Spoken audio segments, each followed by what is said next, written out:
ভিডিওটির শুরুতে একটি দুর্গম পাহাড়ি অঞ্চলে একটি পূর্ণবয়স্ক পুরুষ কুগার মাউন্টেন লায়ন শিকারের উদ্দেশ্যে ঘুরে বেড়াতে দেখা যায়।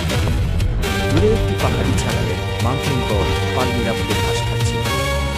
কুগারটি ধীরে ধীরে আড়াল ব্যবহার করে তাদের দিকে এগিয়ে যায়, সুযোগের অপেক্ষায়।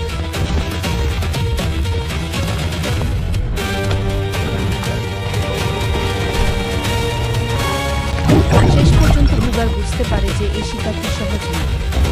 পাহাড়ি ছাগলের শক্ত প্রতিরোধের কারণে সে কিছু করতে পারে না। অন্যদিকে ছাগলটি নিজের সাহস ও আত্মরক্ষার ক্ষমতার মাধ্যমে বিপদ কাটিয়ে বেঁচে যায়।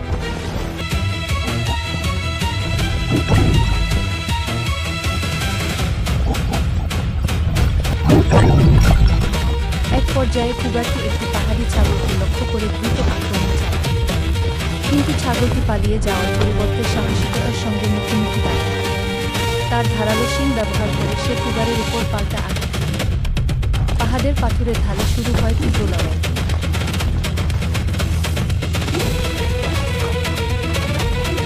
লড়াই চলাকালে কুগারটি কয়েকবার ছাগলটিকে কাবু করার চেষ্টা করে, কিন্তু পাহাড়ি ছাগলটি নিজের শক্তি, ভারসাম্য এবং শিংয়ের জোরে প্রতিবারই প্রতিরোধ গড়ে তোলে।